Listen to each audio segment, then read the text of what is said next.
Hey y'all, time for the Flickers of Fear show, and I'm doing kind of a newer movie, but listen to this weird shit that happened. There's like a whole ordeal about this. Okay, so a while back, as most of you probably know if you listen to the show to any great degree, I have a massive, massive list of movies, both old and new, that I either want to review alone or have Tom and I do it on one of our matinee or movie retrospective shows. So I just have this huge, so I'm constantly going through lists of, old underrated movies, getting recommendations from you guys, going through, various horror blogs lists of, best horror movies of the past year, the past 10 years, whatever. So I have this huge, huge list that I have to get through. So one movie that I'd been hearing a lot about that came out in 2020 was a movie called Nocturne. Now, this movie was part of, there's a kind of an anthology series, sort of. It's similar to what Hulu is doing with Into the Dark, where they make a movie, like a horror movie every month, like that has to do with the holiday of that month. That's Hulu's thing. Well, Amazon Prime also has something, and it's called Welcome to the Blumhouse. And obviously that's Jason Blum, his horror production company. And what they started doing was they started doing 4 films that come out one a week every October. So this past October 2020, they had 4 movies come out, one of which was Nocturne. That was the last one. The other ones were called The Lie, Black Box, and Evil Eye. Now, I guess they're not related necessarily, but I guess what they're doing is they're having like a thematic similarity. Because I looked up on the Wikipedia page because I'd heard about that thing, but I didn't really know much about Welcome to the Blumhouse or what it was or anything. So I guess the first 4 movies are supposed to be based around, and what the quote was family and love as redemptive or destructive forces. And these are going to be kind of like supernatural thrillers, that type of thing. So Nocturne was one of those, and I kept seeing it come up on, best horror movies of 2020 list. So I put it on my list, and then, obviously I have Amazon Prime, so last night I was kind of like, oh, okay, I'll get into it and I'll start watching it. Now, the confusion arose. I didn't know much about the movie. I knew that it was about a music student. That's pretty much the extent of the knowledge that I had previously. So I start watching this movie because I'm just scrolling through Amazon Prime, like, oh, there it is. And I started watching it. Now, as I'm watching it, I'm like, this isn't a bad movie, but this is really not what I was expecting. I'm like, I don't really know why it's called Nocturne. It's not anything to do with music. It was basically about a bunch of teenagers who are having a graduation party, and then they do a seance, and one of them gets possessed, and there's like a weird, like a time skip thing. Kind of reminded me a little bit of Coherence or something like that, where it was all like shot in one house, and you could tell it was low budget, but it was actually like pretty decently done. And so I'm watching it and I'm like, this really isn't what I was expecting, but this is okay. This is an all right movie. And then I notice that this movie, which is, as I said, also called Nocturne, although I still don't know why, came out in 2017. So then I'm looking through Amazon Prime and I'm like, oh, well, I was watching the wrong one. It was called, they just have the same title. So I'm like, okay, well, I'm really stupid. So last night it ended up that I actually watched 2 movies called Nocturne, just like right in a row. So one from 2017 and the second one, the Blumhouse one from 2020. And I've since, like, when I watched like some reviews of it, like some other reviewers said too, they were like, oh, there's another movie on there called Nocturne, so don't confuse them. And the funny thing about it was, I think it was Austin Burke's channel, and he had done a review of it, and he periodically puts up, photos or stills from the movies. And most of the stills were from the Blumhouse movie, but then one of the stills was from the other 2017 movie. And I noticed that somebody in the comments would be like, who was that? I don't remember that in the movie. So I had to go on there and answer. That was from the other one that was called that. So, and I'm not saying that the other Nocturne from 2017, it's a perfectly decent movie. I didn't like it as that much when it started out because the characters were kind of obnoxious and like unlikable and stuff. But once everything started going into, weird like time distortions and it got kind of trippy and everything, it kind of got better. So I had already been like invested in it. So I was like, why not? So that's like a decent movie too. But it's just funny that it was called the exact same thing. So let's talk about the one that I intended to watch to start with, which is the 2020 Blumhouse movie called Nocturne. Okay, now just like everything else, this movie is gonna be, I really liked it. I didn't love it, but I really liked it. It's not going to be everyone's cup of tea because it does have a lot of horror elements and it's real creepy and there's like supernatural shit happening in it, but it's not over the top. It's not real gory.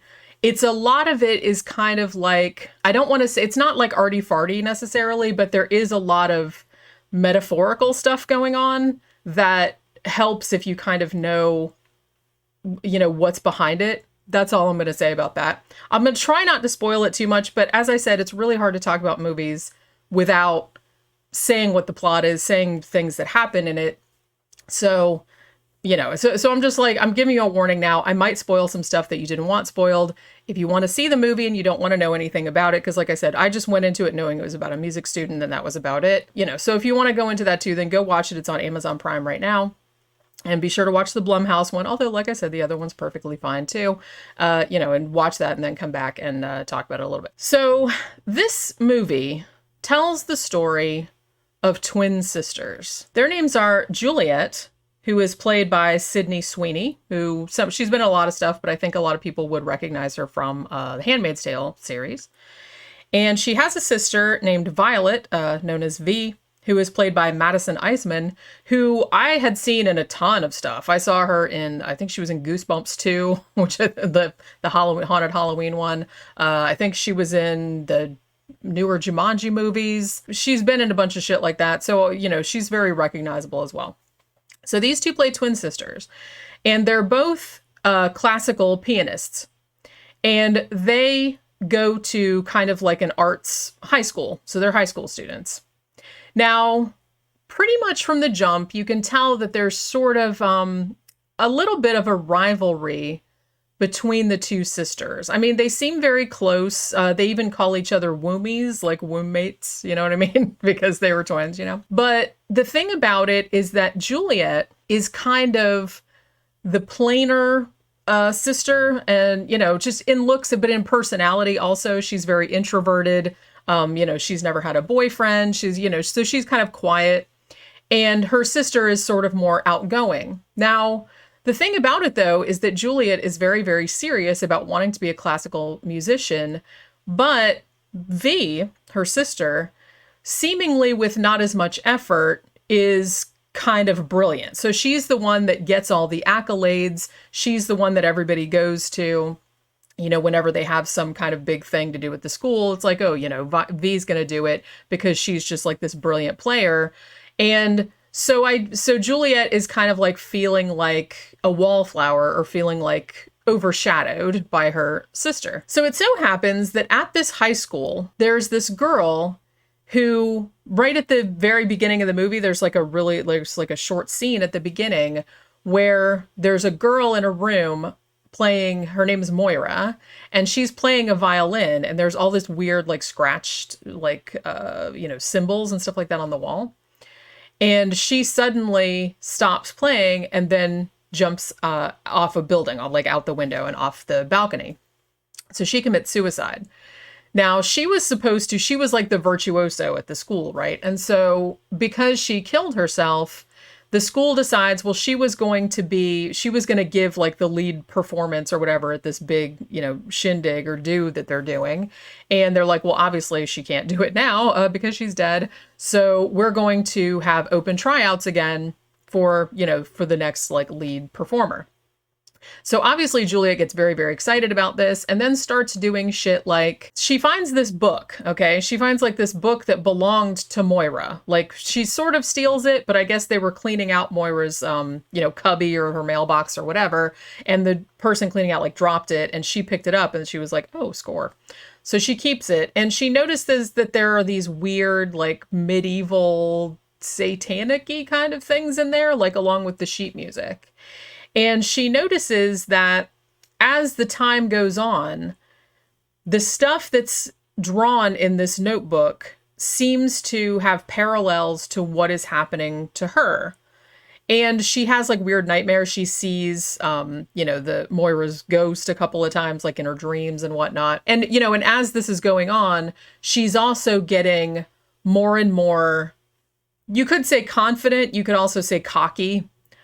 She basically just kind of starts, she does something like, instead of doing the piece for the tryouts that she was going to do, she decides without telling her twin sister that she's going to do the same piece as her, which is pretty shitty. So it's all that kind of stuff happens. And then she starts like kind of going after the sister's boyfriend and all this other stuff. So you're led to believe, and I think this is a movie that needs 2 viewings. Because like I said, there's a lot of metaphorical stuff going on.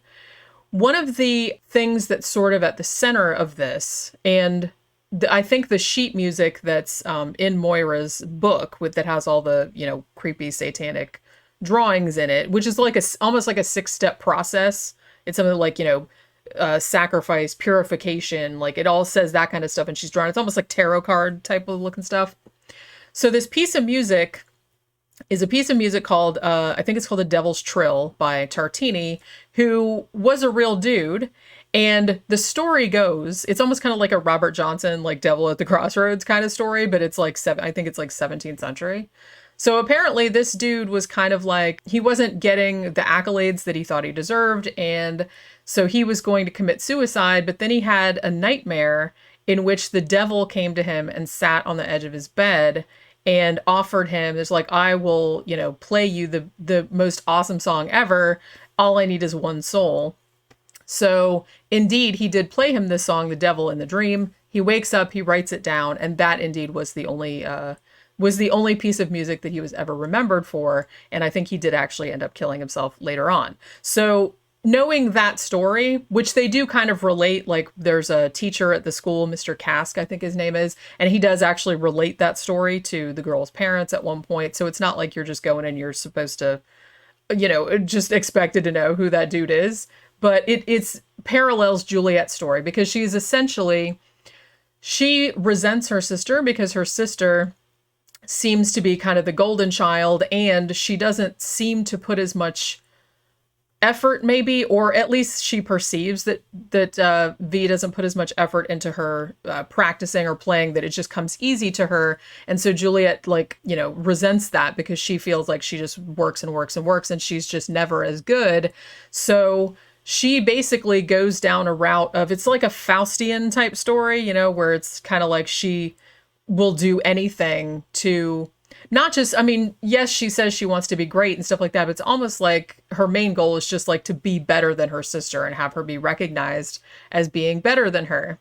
So that's kind of the setup of the story. I don't want to go too much into it. There's a lot of Lucifer stuff in it because there's a point where she sees like a bright yellow light, and there's this symbol that keeps recurring that's like on the front of Moira's book, and it's kind of carved in the wall, that I guess is supposed to be like the morning star, you know what I mean? Because he's supposed to be, Lucifer, Lightbringer, that kind of stuff. So as I said, it's a very Faustian type story where she seems like she's trading her soul for greatness, and it obviously it's a horror movie, so it doesn't work out quite the way she intended.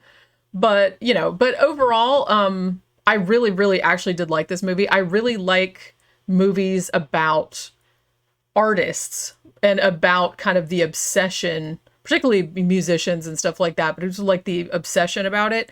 You would probably like this. It's a little bit like, it reminded me somewhat of like Black Swan, The Perfection, that Netflix movie. There was another Blumhouse movie called Whiplash, which I think was about a jazz musician. So it's kind of in that sort of area. So if you liked any of those and you like movies about musicians or like obsession or rivalry or something like that, then you would probably really dig this. I did like the way it was shot. The acting's great. The way it's shot, it's almost kind of like this real drab sort of atmosphere, like, because almost all of it takes place at this particular like music high school, and it's all just kind of like not overtly so, but it's real kind of like washed out looking, and it's almost kind of like, because I guess that's how Juliet, the main character, that's how she feels. She feels like she's kind of dull and dowdy, like next to her amazing sister. So she always feels like she's like a wallflower. But then when she starts to essentially make her deal with the devil through this book, that this former student had before she committed suicide, she starts seeing these bright lights and this brightly colored sort of thing, which, like I said, I guess that's sort of the impact of Lucifer, like coming into her life or whatever. So there's that kind of element to it too, which I thought was like really interesting, really well done. So I think the name, the person that directed this was named, and I'm not sure if I'm pronouncing this correctly, but their name is Zoo Quirk or Quirky. I'm not really sure because there's an E at the end. But apparently this is their first film.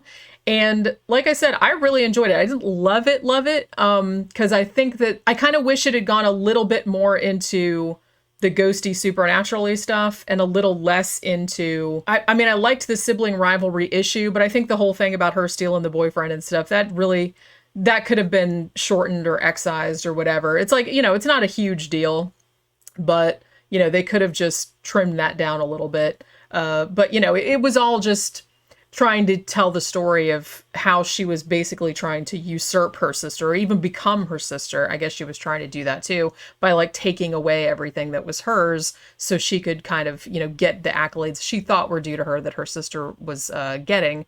So there was that kind of thing. But like I said, it's a very minor criticism.